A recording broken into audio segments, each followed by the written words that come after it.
maybe this won't work out. I don't think maybe this won't work out. I'm just like, all right, bye. And he's like, no, wait, no, I didn't mean it like that. And I'm just like, nah, I'm out, bye. I'm not saying I'm taking this guy's side, but I am going to play devil's advocate. Yeah, it's got to be so funny to just watch guys like slowly realize like, it is very entertaining. She actually kind of sees through all of my bullshit. Oh, fuck. Basically, yeah, the way you talk to me, exactly the degrading way, but you say it in such a nice, bubbly voice. So I'm just like, oh, she's so cute, she loves me. Oh my God, is that a pigeon?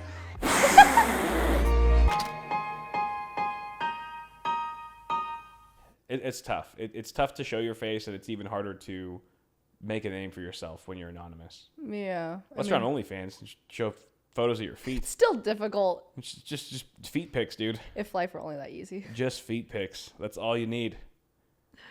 God, it's so easy to be a woman in America, isn't it? Isn't it just, it's so much easier to be a woman than a man. Like the perks that you girls have. You'll never understand the man's struggle. You'll never understand what men go through.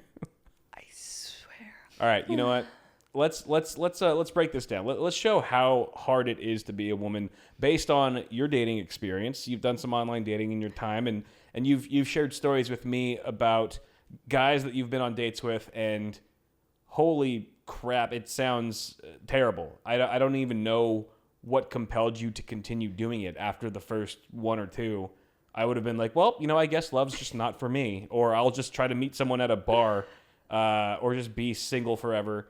You told me like what's some of the crazier ones that you've been on, the crazier dates? Because most of our audience is male, and I'm sure that they would find it interesting to maybe learn from certain experiences that you've had on things to do and specifically what not to do based on most of the dates you've been on. But yeah, anything come to mind? It's a bit crazier. I mean, like none of them really. All of them had specific reasons why they didn't work out. You said that one time a guy took you on a first date and played basketball with you. That one was very interesting. Yeah. Well, because the thing was that we had talked on the phone before. Yeah. And like we vibed really well. It seemed like we were like back and forth. Really just having fun, joking around and stuff. Yeah. But then it's like I think what it was obviously he tried to cater towards me. He knew that I like played basketball for a really long time. Okay. And so he was like, oh yeah, we could go on a first date, play basketball and then grab food afterwards. And I'm like, difficult part about that is that one thing he probably shouldn't do is go on a first date with a girl where she can't wear makeup. She can't really wear makeup. I mean, you can wear makeup while playing basketball, can't you? I mean, technically speaking. I thought makeup was made of like radioactive materials now, so that it's like completely waterproof, bulletproof. You want to put a girl like going on a first date through that? Like I don't. No average girl would choose. I don't think it would choose to have to do that because also it's just bad for your skin, and just for a lot of girls, it's just like that one. Just having that one, maybe even just like a few hours of playing a sport covered in makeup on their face. The next day they're going to just have a face full of pimples. It's not. It's not very good at all. And it's like a guy is just like a fat, sweaty pig, so he doesn't even think about this shit. And he doesn't have to put makeup on, so he doesn't even think about like, the makeup factor. Right, I know, for of women. Course. Yeah, he's just like to be fair, in that guy's defense, he was just it was a sweet gesture. Yeah, which I appreciate. It was a sweet gesture, but it missed the mark in terms of his target audience. Yeah. Which was a woman who was trying to look pretty and stay not sweaty as shit. And trying to just be like ladylike and nice. And he missed the mark in that way. Yeah, so it's like it's similar to like, there was this period of time where guys were saying like, oh, we're really salty, I think, about girls, wearing a lot of makeup looking different without it. Yeah. So they kept saying like, oh, just take her, invite her to the pool on first date, in a like very mean Find a way to get her to reveal her full hand. Exactly. So that's like mean, but also like, this guy was doing a similar thing, but but he was trying to be genuine. Yeah. But I do feel like if a chick on a dating app, if a girl asks a guy what his height is, then he should get a photo of her without makeup in exchange. Wow. The date profile already says how tall he is. You have to list that? I think generally speaking. It's not mandatory, is it? I'm pretty sure it's mandatory. At least as far I as never listed mine. I mean, not on Tinder. Oh, not on Tinder. But like a lot of other ones, more developed ones, yeah. I mean, I know you've talked about some toxic moments when dating guys, or maybe just at least super awkward moments. Yeah, that one was awkward. Yeah, so basically that had to have been awkward because you probably felt uncomfortable. I mean, it was just more so awkward because, when you're playing a sport together, you don't have the opportunity to talk. You're like ways away from each other. Yeah. And it's just like, you can't really talk while you're like literally like sweating. That is also crazy because it's like, how are you supposed to like be in like a courting mentality? Like, well, for a guy, maybe for that guy was probably just like, no, I'm just going to show her my skills. Like whatever. Like I can shoot basketball. Or so whatever. Maybe that's where his mind was. But there's no opportunity to get closer to each other. And like, I would feel like I would be playing two different games at once. Basketball being the surface level game. Yeah. And the second game of like, how am I carrying myself? Like, what do I look like? You know, am I being too aggressive? Am I being too, like, you know what I mean? Like there's too much going on there. Yeah, when you're playing with someone you don't even know. Right. Exactly. And also like, obviously like basketball's a contact sport. Yeah. And very contact. Maybe that was his in. Maybe he's not a dumbass after all. Oh my God. But like, it's like, it was a contact sport, but I know like obviously oftentimes, especially if, you're playing against a girl who's like a lot smaller in stature. Yeah. Was he huge? Was he a big guy? No, but he was still taller, like significantly taller. And obviously guys tend to have more muscle. Yeah. And so they tend to like be very timid. Yeah. And it's just like you're being very shy and timid. Playing with a girl. They're more timid. And it's just like a lot of just too many factors and you can't talk. Sure. And then just what really sealed the deal though was like, when we went to eat, it's just for some reason we just weren't able to have a conversation. Sure. Just because it was just super awkward and just didn't work out. Gotcha. Yeah, that's too bad. Do you feel like when you've been on dates with guys, like when you talk on the phone, but pre-first date, like you guys, it's much easier to connect and kind of vibe, and then once you get in person, it's like different and awkward? I think that was the only one where I actually talked to him on the phone before. Because I think it's mostly just been text, DMs, and stuff. Yeah, because it's the thing is that I personally don't feel like it's best to like talk on the phone before. I mean, for some people they might find it reassuring. Okay. But I think if I want to meet someone for the first time and make a full first impression, I want to do it in person where you have all that you need. The body language, everything. The body language, and also just like. You can see through a person a lot easier when it's in person. Exactly. Yeah, because of their body language. You can look them in the eyes. Yeah, and go, is this person trying to kill me right now? Is this a fucking serial killer? No, absolutely, 100%. Phone is just like, I don't know. You could be anyone on a phone. Yeah, you can really be anyone on the phone. Exactly. Right, you could be anyone. Even more so when just through text. Right, yeah. And DM, exactly. Like you and I texted the entire time. I was like, wow, she seems really outgoing and extroverted. Wow. And we met in person our first day and I was like, this is the quietest person I've ever met. Excuse me. How about this? How about some advice for the fellas out there? How about some advice for the fellas? What do you talk about to a girl on a first date? You're sitting there at dinner. Hi, nice to meet you. You've gotten through the handshakes or whatever. Thanks for meeting me here. And then you sit down, and then the waiter goes, okay, I'll be right with you. And he walks away. And now you're just staring. You're just a guy staring straight down the barrel, okay, of potential rejection. What do you say to this girl who you have no idea who the fuck they are? It's literally... From a girl's perspective, what advice would you give? The thing is that I don't really have any advice because it literally, depending on if you guys vibe or not, will determine what you guys talk about, if you guys have anything to talk about. Okay, well, it's just general small talk. Like you pick up small talk and then based off of things that you find interesting, you continue on that. If you don't continue on that, it's just like, okay, maybe you're not a match. It's like pretty simple. But what do you think is something like that? Like just give a clueless guy a starting point. Like in Carcassonne you have a starting tile. Give a guy a starting tile. Something very basic that any girl would be like, oh yeah, that's a nice fun topic. It's as simple as just asking them about like what do they enjoy doing, what their career, like what I think depending on who you're with. I personally found it the most valuable when people asked very thoughtful questions, very thought-provoking questions. Something that's just very. How do you feel about death? Where do you think we go when we die? Is that thoughtful? Is that a thoughtful question? Wow. I mean, like for me. How do you feel about abortion? What do you think? I'm literally. What sovereignty do you think a woman has over her body? Oh my God. Is this going well? No, absolutely. It's not going well at all. Do you want to? Can I kiss you? Can I see you again tomorrow? I'm free. I'm not. So yeah, don't do that. Was my point. That was a perfect demonstration of how not to behave. But I think what you're kind of saying is like you just sort of go with the flow. You sort of just put yourself out there, talk about whatever really comes to mind, and physics will do the rest. Yeah, right? exactly. Chemistry will do the rest. If it works, it works. If it doesn't, but I think a key to it for me, what I've noticed, is that confidence is key. Whatever, not a sense of arrogance, right? Yeah, or pretentiousness, but just not freaking out.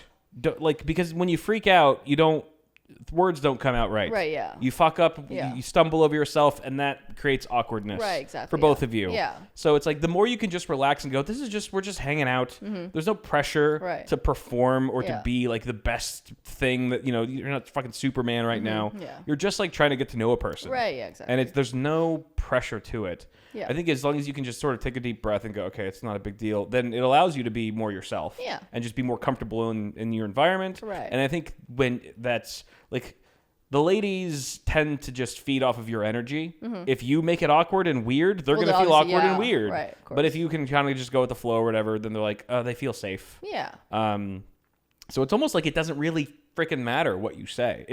What matters is like how you say it and like the energy that you bring it with. Yeah. Like talking to women is like talking to dogs. It's like you could be like or my cat, like just an animal, like a pet.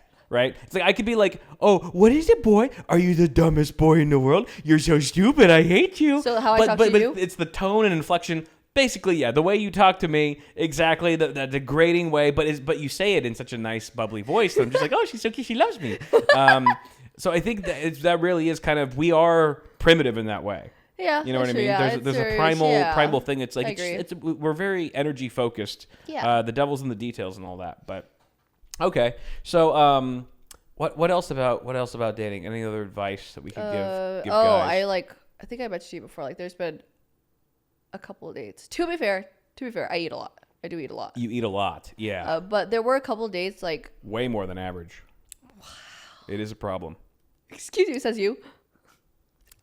I'm surprised you're not twice my size, given your diet. Okay, go ahead. I had a couple dates that I went on where we went to a restaurant or whatever, but they basically, I think the guy just ended up ending the meal before being like, okay, the waiter would come and be like, oh, do you guys want anything else? Because it was both of them were Korean barbecue. Yeah. But it wasn't all you can eat. It was what's it? A la carte. A la carte.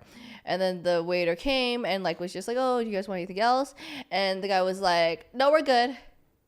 So you just decided for both of you. Yeah, and I was just he didn't ask you. You still hungry?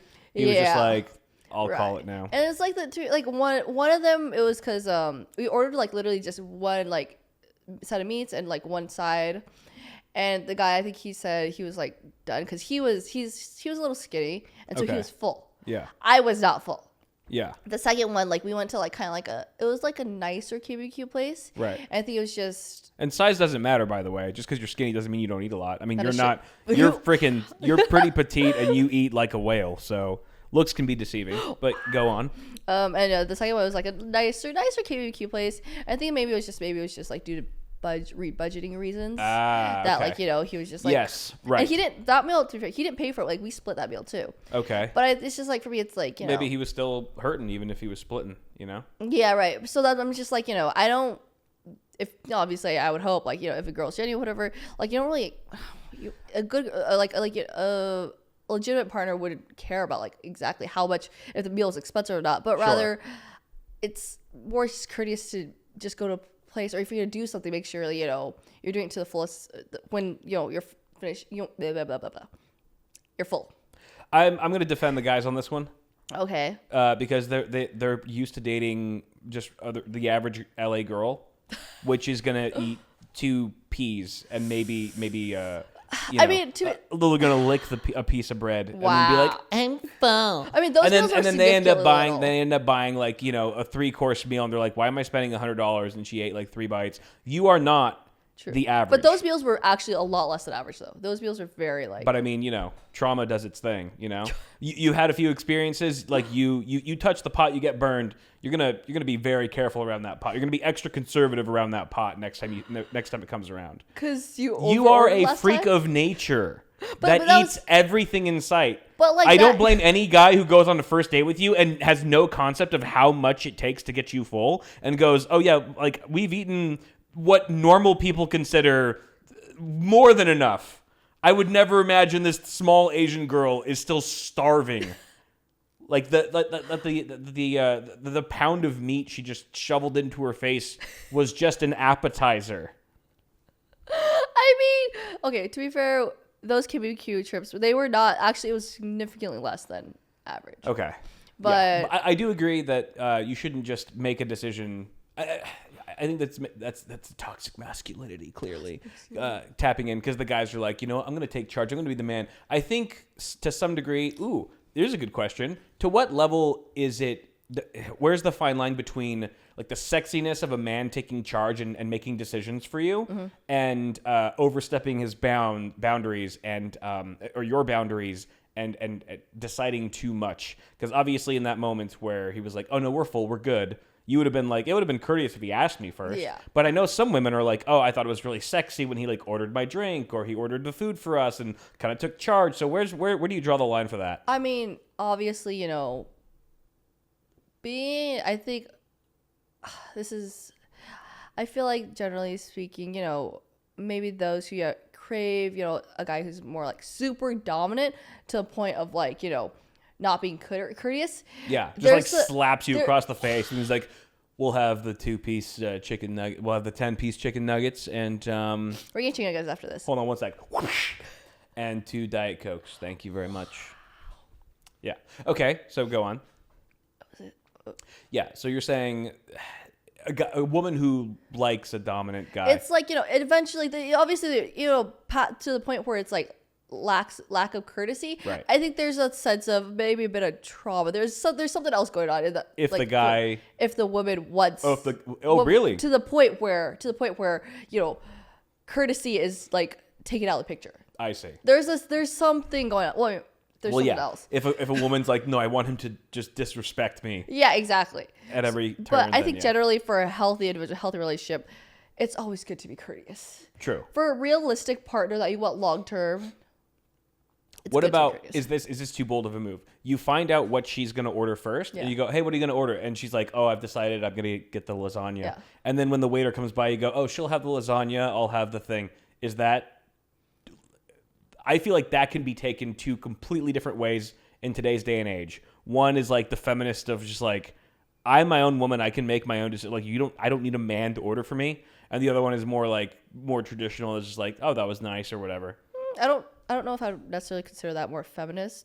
But all right, but do you see like the 2 different takes anyway? I see 2 different. It's just I think that in that like that specific scenario where you're saying you order for someone, I think maybe it could work. I mean, obviously, a lot of women might appreciate and stuff, the thoughtfulness, whatever. But I think that's not necessarily the best move. Not the best move on the first. Because also it's like too risky. It's a little risky. What if she has like, things that she wants to specifically ask for with her food, or like, sure. There's just too many factors, Yeah. Like, it's nice to be courteous, but it just, is LA. Like gluten-free and is it vegan? Can I get the water base? Thank you. And it's also like, a lot of, some women are like, they're nervous and stuff. So for you, like, for maybe like, sometimes maybe doing a little too much can, backfire, like peak anxiety. It's just like, sure. Simple is easier. Women are fragile. I understand. They're very dainty flowers. You have to be careful around them. Ooh. What? I could tell you red flags. Okay. Yeah. Red flags like, for guys. Because you're asking like what's like, what's crossing the line or what's like. Yes. Well, I mean, no. Yeah. Okay, maybe not. Because What? No, go for it. Because I've had my fair share of like super like toxic, but that's just fun stories. Please, we would love to hear some fun stories. I would love. Please tell us a fun story. Please tell us. Which one? So many. The most toxic. The most toxic. All right. Maybe. Okay. Preface. Unless it's me, then skip that one. Okay, yeah. Let's. There is this. Okay, I guess this one guy I met online, whatever. He was, to preface it, he was significantly older. How much older? Like 15? Okay, no, not that much older. Like 8-10 years older, whatever. Okay. So basically enough to be different generation. So me. Basically. Okay, got it. Cool. So different generation. All right. But I think you are. The story is about me, actually. Where are we going here? Can't. Why are we talking about this? All right. But he was a really interesting character. Okay. He already like mentioned before he was very much like a jealous kind of guy. Okay. I was like, okay, whatever, jealousy That's tends not funny. to be kind of a red flag. But Being an older guy and being that jealous. Insecurity. Yeah. Definitely. Lots of insecurity. It doesn't always go away with age. That is true. But like, it was crazy because at that point I was still using Snapchat. Uh-huh. And Streaks. I think I mentioned Streaks. Do you know what Streaks are? No. I think you've told me what it is, but for people who don't know what it is. Oh, for people who don't know, it's basically, you send a group of friends or whoever like a photo every single day and you start a streak. Okay. And then, you get certain like badges or whatever, like once you like get to a certain point. So you get like these rewards for sending stories to people every day. Every day, yeah. And you just keep going on and on and on, right? And it's just, the thing is that it's like it's become such like a common thing that you do with like all your friends, like all the other friends who do it, or even just like kind of friends who do it, they'll do it back to you, like send photos back. Is it like Insta where you could just share stories with everybody who follows you, or is it like with individual people? I think you have to click on all of them, but you like click on all of them. But like obviously the top listed will be the ones that you interact with the most. Okay. And like I think you have to send it back and forth. Okay. It's been so long. So it's a bit more interactive. But like he got, and so I was like I was at his apartment, sending a streak out to all his people or whatever, and he got mad at me because there were guys. Your 12 boyfriends. Yes, at the time. Exactly, yeah. You little. Wow. God, I'm gonna reserve my words for now, because this is a children's show. Says you. We can't. Says we you. Can't do Who's that. who's always talking about? Never trust a woman. They can't be trusted. Can't be trusted. Nope. So then he got mad. He got mad because I was sending. There were guys that were sending a streak too. They were guys. Why were you sending streaks to so many guys? They're friends. It's college. I was in college. You had that many guy friends in college? Not that many. I mean, it was like the average. We have a bunch of female friends, a bunch of guy friends, just like, and like in terms of Snapchat, it's very like, it's like you send streaks back and forth. To be clear, none of those guys in college saw you as a friend. They're like, but it's they like, saw you as a crumb, a piece of a delicacy, just waiting to be scooped up and devoured. And you there as a nice, kind, goody two shoes, wholesome, naive college girl was like, wow, every guy that I meet here is so nice. They're so friendly, and they all just want to friend me. Is that what I'm like? That's what every college girl is like. Yes. Like so. Again, I'm not saying I'm taking this guy's side, but I am gonna play devil's advocate. I'm gonna play dude devil's advocate. You're perfect because you're a millennial and don't understand what I'm the Snapchat vibes. Devil dude's advocate. No, I understand it perfectly. I understand what you're talking about. The Snapchat mechanic that you're talking about. Not the mechanic, but the culture of it. That's the thing. That's where he didn't understand. Regardless, the culture. Okay. He's gay because he gets jealous and he's an older guy. It's such a mean word to use. I'm not talking about gay people. That's offensive. Please don't refer to gay people like that. We're talking about something different here. He's gay in a different way for getting jealous over nonsense, over social media. At the same time, the one defense he does have is that all those dudes are trying to get with you. But it's not like I was actively like these. It's very common, like for you to send streaks back and forth with people you barely know. And it's like everyone does that. It's very common culturally thing. You can tell me what the average Gen Z girl would think if a guy was streaking a bunch of chicks on Snapchat. It's normal. Totally normal. Because you have guys and girls both, and you go streaks back and forth. You just send it back and forth. It's very normal. Everyone does it. But what if the girlfriend knew that all the girls that he was streaking really wanted to get with him? Would that change anything? I mean, I do feel like even for any person that would require a level of trust to be like, okay, you are interacting, even though it's the culture. I know these chicks want you. So I think there is still a level of deep trust that you have to have with an SO to be okay with that, or a level of security that you have to. I mean, he was very heavily insecure. Yeah, but it's like I don't think you even. It's just because it's as common as like just posting a story. It's like the same concept. It's so different though. But culturally speaking, it is though. Well, it's culturally. There's a lot of moving parts to this. There's the Snapchat social media culture of it. But then there's also layered on top of that the differences between genders. I disagree because that's how it was. There's a big difference. A guy could be streaking with a bunch of chicks, and they all probably just want to friend zone him, and they're just like, okay, he's whatever, it's just friends. Really, just these girls just see him as friends. But a guy who is messaging a girl or just streaking, interacting with some girl, is mostly doing it because he wants to be with her. But the thing is, so there's a difference with the SO on the other side going, these are just friends versus these are people trying to bang them. But you're viewing it as like having streaks is opening a door, but it really isn't because it's so common. It isn't really opening a door. Me having a streak with some guy is not me opening the door for him to talk to me, and it's like generally a common thing, just known within the community. It's just whatever. What is considered opening a door then? I mean, you even said that streaks are a bit more intimate than Insta stories when I mentioned it, like in the fact that you are messaging. No, I said each they other are. back. I said they're basically the same. It's similar. But didn't you say that they're actually you're messaging stories back and forth to each other? You're sending it like you have to send a photo. But it's kind of like it's like you take a photo and you click on the top, whoever is on the top of them that you see a number next to. It says 1, 2, 3, 4, 5. Out of curiosity, how many people would you tap? Because you said you have to actually individually tap. Was it like 50 people, 100 people? I don't have a lot of friends. 5?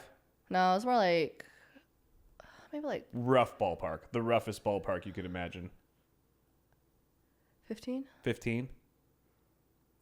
That's a pretty intimate section. I don't have a lot of friends though, so it's not even like that. That doesn't really matter though, from a guy's perspective who's maybe concerned about. But that's like a guy's perspective who's a millennial. From a guy's perspective, as my age, it's very different. I don't know. Who's a part of the culture, who does the same exact thing, and everyone does the same exact thing. Yeah. Because you're in a community, you're in college, everyone does the same thing. And just... Right. Let's put it in this perspective. If you were dating me, if you were doing that with guys when we first started dating, I would not care. Yeah. I would be like, whatever, like, because I would understand that this is the culture. Yeah. But I would also know that those guys were trying to bang you. I would also know that this girl that I met, or let's say we just became girlfriend, boyfriend. My girlfriend is now selecting out of 15 people in her life, a bunch of dudes that want to get with her. And you know, I would know that, like, I'm not going to be with, I wouldn't even be in a relationship with someone who I didn't trust. So I would trust you. Yeah. But I would also know that these guys definitely want to get into her pants. But like, okay. And that is, it's something worth noting. But like it's 15 people out, maybe the 20 people in my life. Like, it doesn't make it any less than, like, it's still 15 people that want to bang you. But like guys and girls. So half and half. 7 guys? Are we talking 7 guys? That makes it easier? This is why I should not have dated a millennial. I am 100. Hear me out. I'm 100% on your side. I just, like, devil dude's advocate. I'm the devil. You're the devil's advocate for a guy who is super toxic and jealous. I'm just okay. I'm saying that there are certain feelings that are still valid, but the way that he handled them were very toxic and terrible. Yeah.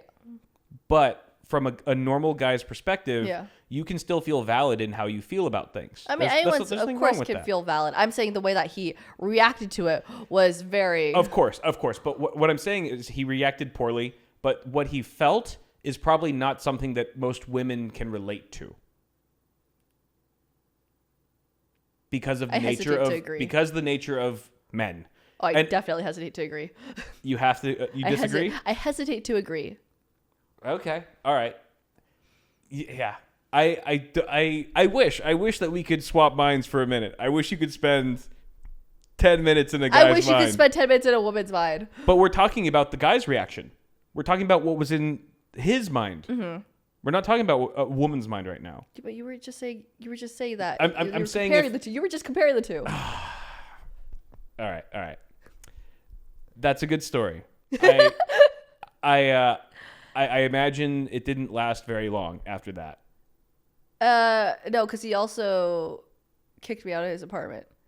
He kicked you out? Well, not that instant, but right after he told you to stop Snapchatting dudes? There was another incident where he just didn't like me hanging out with my friend and my friend's ex, and he kicked me out of his apartment. He was very unhinged. He was very unhinged. Is this the guy that had the ankle monitor? Or had the breathalyzer in his car? No, that's a different guy. You have gone through the gauntlet of men, all to get the final trophy that is me. You know. Yeah, and somehow I was the first one you came across. You gotta kiss a lot of toads before you get a prince. And somehow I was the first one you came across after your divorce. And yeah, I got very, you know, I've always been lucky. I've always been blessed. #blessed. Some things always work out for you. Shout out. Some people just win in life, and I am one of those people. You are one of those people. And I make it look so easy. I make it look so easy. I don't know how I do it. I really don't. I don't think I actually do anything. Yeah, I kind of just sit around and things fall into my lap, and I go, oh, that's cool. I'm like, sweet. Surprised I'm still alive. But yeah, that's cool. Thank you for sharing those stories. That's fun. Any others you'd like to share? Any other notable incidents? The breathalyzer one was definitely one of the most interesting ones. Yeah, you dated a guy that had had to breathe into he had to blow into a breathalyzer that was attached to his car. No, it wasn't attached. He had to carry it around. Oh, it was just like Jeep. He always had to be on. Yeah, always had to be on him. Yeah. And it was interesting because I went on a first date with him. Yeah. And he was carrying around this breathalyzer. Yeah. And I was like, okay. I didn't, because it was so, he was very, obviously he was very, what's the word? I'm not shy about it. Very, embarrassed by it. He's very embarrassed by it. Okay. So he like hit it to the side or whatever, you know. Yeah. And I could see it. How do you like sneakily blow very hard into a breathalyzer? Like, oh my god, is that a pigeon? the boy, oh my god. Sorry, boy. It was actually really interesting because first date, whenever you go, you hang out, whatever, and then it's just like and it would just randomly beep. Mm-hmm. I just see him turn and blow into this thing. But the average... So he had to blow into it periodically? Like randomly whenever it beeps. But no way, that's crazy. The average person doesn't know what a breathalyzer looks like. Oh my god. And it was really big. But I don't know. No average person knows what a breathalyzer looks like. What a buzzkill. You're like in bed with a guy. It's like getting hot and heavy and all of a sudden it's like beep, beep, beep, beep, beep, beep. He's like, sorry. Give me one second.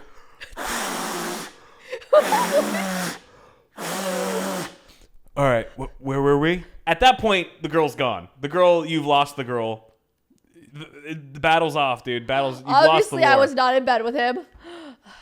Oh, man. But it was like, and then it was interesting because, like, you know, we had the first date, whatever. I went back home. Yeah. And then I was like, I was curious. Obviously, I was very curious. I had an idea of what it was because at a certain point, you keep seeing this happen. And also, he, like, wouldn't drink any alcohol.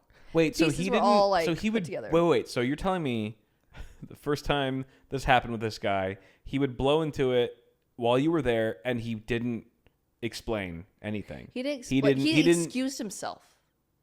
But he didn't say anything. He didn't draw any attention to it. He didn't say, "Oh, sorry about that. This is a breathalyzer thing." No, he didn't explain it because he was just embarrassed about it. So he just did it in front of you. But he excused himself. Or he would excuse himself. But it's still, he couldn't like walk far because you have to blow into it in a certain period of time.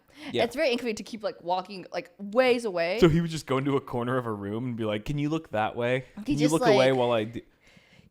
I don't remember. It was a really long time ago. That's crazy. Was this an older guy or about? It was an older guy. And then what is wrong with these guys are fucking retarded. The most interesting thing was obviously, you know, red flags were everywhere. Yeah. So I was like, And I was just genuinely curious what the thing was. Yeah. I kind of had an idea, but I couldn't confirm. Yeah. Because when you think of breathalyzer, like you said, you think of it for driving. Yeah. But this wasn't when driving. This was just carrying around. And so, you know, I go back home and I do some Googling, figure out, obviously, confirms the breathalyzer.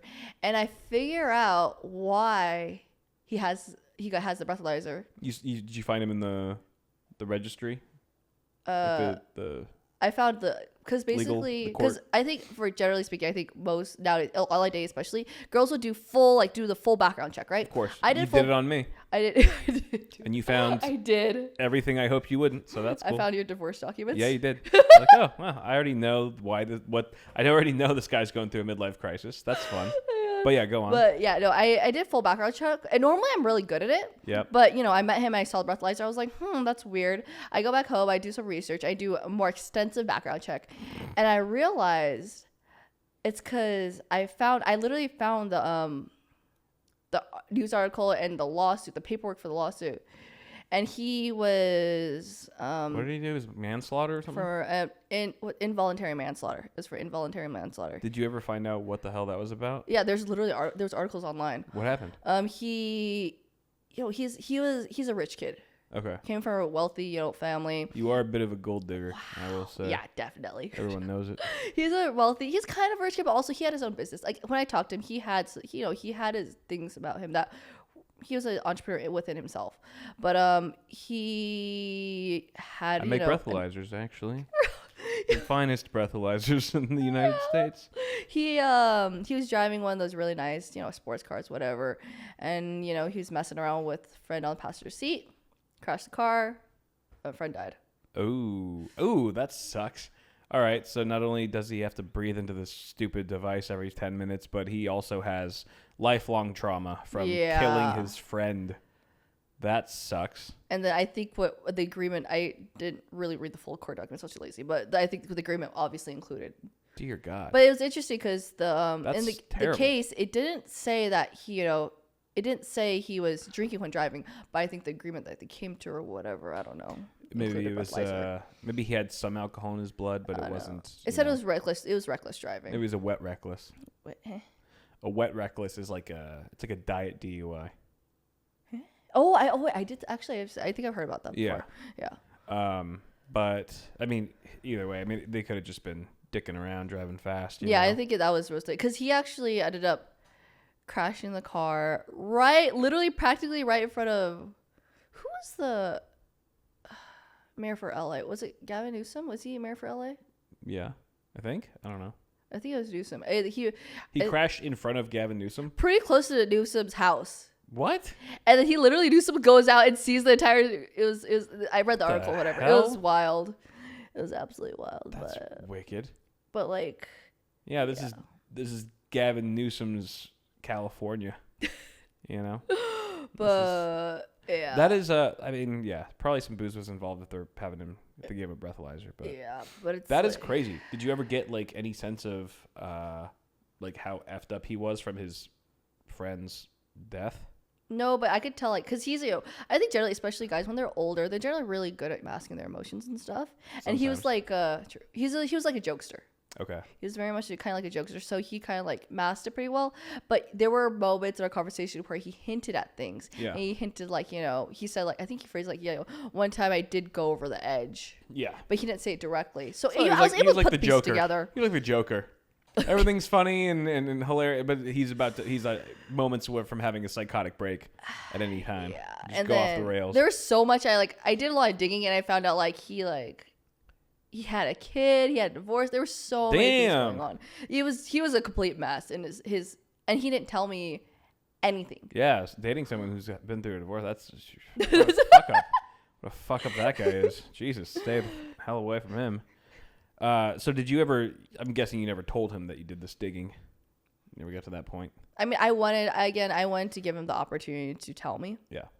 But that is insane for him to just try and hide it when it's so obvious that like he's got a breathalyzer and has to blow into it. Like it's so much easier to just rip off the Band-Aid and go, hey, this is kind of weird, but I've got this thing, a breathalyzer. Let me tell you some shit. Sit down. Let's get a pizza. Let's have a drink. Yeah. Let me tell you exactly what's going on with me. I think if you just approach it head on, that's probably the best policy. Yeah, right. Because either the girl's going to be okay with it, right, or she's going to be like, not for me, going to run for the hills, and then you've just saved everyone time. Right. But to just like try to sweep that under the rug when it's so it's like literally so beeping. Yeah. Like something's beeping on you every 10 minutes. Like, can you excuse me? It's like, dude, you're not fooling anyone. And that just makes it look way more sus. Yeah. And where like that is also very, I would imagine, unattractive to a woman to be like, oh, this guy is clearly ashamed of something. Right. That doesn't feel good. Yeah. For like a new chick that's just like, oh, he's just clearly, he's just ashamed all the time. Yeah. He's embarrassed. I try to give him the benefit of the doubt. Like after, like I was like, you know, yeah. First date, it's a lot. So I'm like, okay, you know, because I went on a couple more dates with him, I think, or whatever. Yeah. Because I want to give him the benefit of the doubt. Because he was like generally nice. He must have fed you pretty well. He must have not cut you short on the KBBQ. That's why you were giving him so many chances. You're like, wow. You know, he did kill his friend, but he does make me full, so I am never hungry with him. Maybe he's the one. But yeah, no, he like, I think he was a decent guy. He was mature in some aspects, but I think at the end of the day, he was still very shy about it. And it just, I think he was just too embarrassed. He just couldn't tell me. And I'm like, you know, hey, you know, if that's how it is, it is. I think a lot of older guys, especially like Asian guys, they just, maybe it's because it's like such a misogynistic culture, but they probably just think you're dumb. They probably just think you're a lot dumber than you are. Do you know what happened during one of the dates? What? Because am I right? Am I on the right track here? This guy, he thought I was just purely just like, oh, you know, cute little Asian girl, you know, got no brains, younger, you know, like fresh out of college, whatever. Yeah. It was like, I mean, I definitely thought you were super dumb. Wow. I was like, duh. Shooting fish in a barrel here. We have this. I remember this because it stuck out to me because we had this very simple conversation here where. About like, you know, nature versus nurture. Yeah. And I personally believe a lot more in nurture. Nurture, yeah. And then he was just like, well, I think it's more nature and nurture balance. And I told him the reason why. I was like, I think, for example, maybe, for example, you know, depending on what traits you have will determine how you the life that you live. For example, if someone's literally just maybe a few inches shorter than someone, you know, maybe a few inches taller, you will live a different life. You'll see life differently. You'll experience different things. Sure. That's why I believe more so in nature. Yeah. And he was like, oh, wow, you actually have some thoughts going on. You brain actually cells you in have there. some brain cells. Whoa. I'm just like. You're like, yeah, I have like original thoughts and opinions like a normal human being. I'm not just like a Barbie doll in a plastic box. It's like, I will spread my legs and give you babies. What kind of sandwich would you like? Yes, sir. But it is very entertaining when like guys like just view me as. Yeah. I think a lot of men have probably made that mistake with you, as they do with like a lot of just like younger chicks. And to be fair, a lot of them are dumb. Like there are a lot of dumb girls out there. I mean, I don't. 100%. I don't doubt any guy for assuming it, but you are like a wolf in sheep's clothing, you know? Thanks. Men are just like, this is gonna be easy. She's brainless. She's attractive and just has no clue what the hell she's talking about. This is gonna be easy. And you're just like you're like quiet, and you at first you can be quiet and maybe like more meek or timid, and that can come across as like just sort of submissive or sort of sort of submissive. Mm-hmm. But like you have like you're very I guarantee you were smarter than every single fucking guy that you dated. 100%, because you're smarter than me, and I'm not. And I'm pretty fucking smart. I am highly intelligent. I'm a sophisticated being.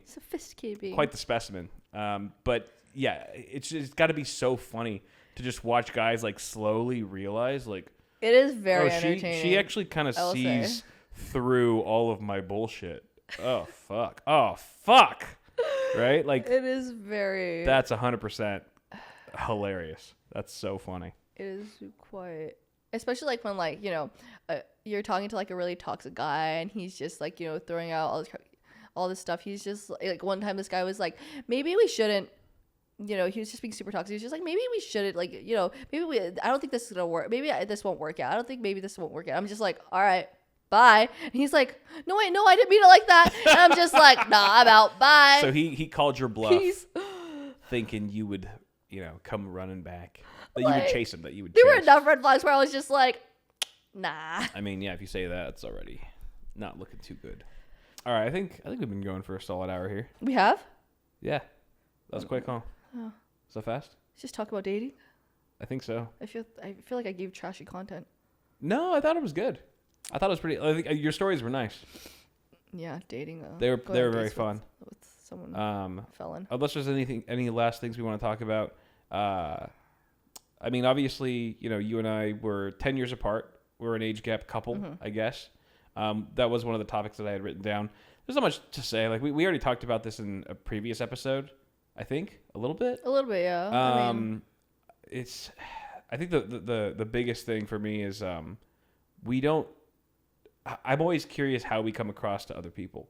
Me too. Like if we walk into a room of strangers, do people look at us and go, "What the hell's going on here?" Or they just see. That's actually really interesting. Because in LA, it's not uncommon to see like an interracial couple. Right. Where it's like, oh, it's an Asian. Yeah. There's a lot of white guys who have just snatched up Asian chicks like yourself anyway.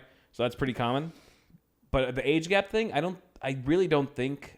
I would assume that people don't really see it. They don't see it. Because You look a bit younger. I have a youthful veneer to me. Hairline, maybe not, but. And also, I'm roughly your height. So that helps. I think that actually is kind of nice that people don't look at us in that weird way. Yeah. Not that it would really bother me, but it's just like one less thing you have to think about. Right. Yeah. One less thing that's on your voicemail that you have to, of your mind, that you have to be like, oh yeah, just ignore that. Right. Yeah. But. And it doesn't ever feel like, I don't ever feel like I'm in an age gap relationship. It just feels like, like that you're like way, way more mature than I am. That's all it feels like. I'm just like, oh, I'm the child and she's the responsible one. He's a little baby. I want your baby. Little baby. I so cute though. But it's fun. I think, yeah, it's only noticeable really when like there's a song on the radio. I'm like, fuck yeah. And you're like, who is this? I'm like, you don't know who when it Bob comes to Dylan is? Yeah. What the hell? That was one thing. Like Timothy Chalamet's doing a Bob Dylan movie. The trailer came on when we were watching Deadpool. And oh yeah, that's right. And I was like, oh my God. And I was like, I don't even think Mel knows who Bob Dylan is. And then like I saw articles like people like Gen Z has no idea who Bob Dylan sounds very familiar, but I don't. God, it's interesting because he's like he was as big as the Beatles. Really? But his music doesn't really transcend generations. It's kind of just stagnated. Do you think I've heard of it? It's old. You've probably heard. Hey, Mr. Tambourine Man, sing a song. That sounds like any other basic old song. He's very folky. Beatles is like. There's something that's just so classic and timeless about Beatles music. I barely even know the Beatles. A million years from now, Beatles songs will still slap, but Bob Dylan was very old-time folky. He had this really raspy voice. But, like a rolling stone. You ever heard that one? And the man in me. Oh, God, there's so many good hits, but yeah, they haven't really translated over the years. We'll listen to some Bobby D after this. Get you up to speed. But it's been, what is fun is like being in our age gap is like, it's cool that I get to introduce you to a lot of things. There's pros and cons. The cons are that there's a lot of things that if I was dating someone my own age, and if you were dating someone your own age, the pop culture references that we could make with each other would be a lot stronger. Like we would understand. But I think that's also the pro is the con is the pro. Yeah, right. It's the fact that we get to learn so much from each other. That you get to introduce me to so many things, TikTok trends and Zoomer tea that I otherwise would have no fucking idea about or interest in. But I care about it because you care about it. And then also just movies that I've been able to show you. You've shown me a lot of really oh my cool God, movies, being able to show you Pulp Fiction for the first time. You showed me some really cool movies. Like I was like, it was like having it was like I get to rewatch it for the first time myself. Like it was almost like I get to live vicariously through you see that scene when she starts having the OD on coke. I was like on heroin. I was so shocked. And just like seeing your jaw drop. Like I could never do that with someone. If I was dating someone my own age, they would have seen that movie a million times already. By the time like we would never be able to I wouldn't be able to see that expression. You know? Just like to poke fun at me. That's it. It's just genuinely entertaining and fun and endearing for me to see all that. And it's the excitement you get when you show someone something cool and they like it, and you're like, I feel good that I was able to show them that. It's like I get to do that on a regular basis with you, which I just wouldn't be able to, otherwise. And you do the same for me. It's cool. It's interesting hearing an old man, a divorcee take on a lot of things. Yeah. I wouldn't even know who Timothée Chalamet was if it wasn't for you. I wouldn't know a lot of things. I wouldn't know who freaking Charlie XCX is, whoever the hell her name is. I didn't tell you about Charlie XCX. Well, your friends did. Oh, that's right. We were talking about They're an extension of you. We were talking about like, just being in that world. That is true, yeah. Being in that world, You learn so many useless things. It's pretty fun. It's pretty great. All right, you want chicken nuggets? Yeah. All right. I'm not going to be that guy that leaves you hungry. All right. Thank you for being here. Hey, Chris, thank you for having me. Yep. All right. We'll see you guys next week. Bye. Bye.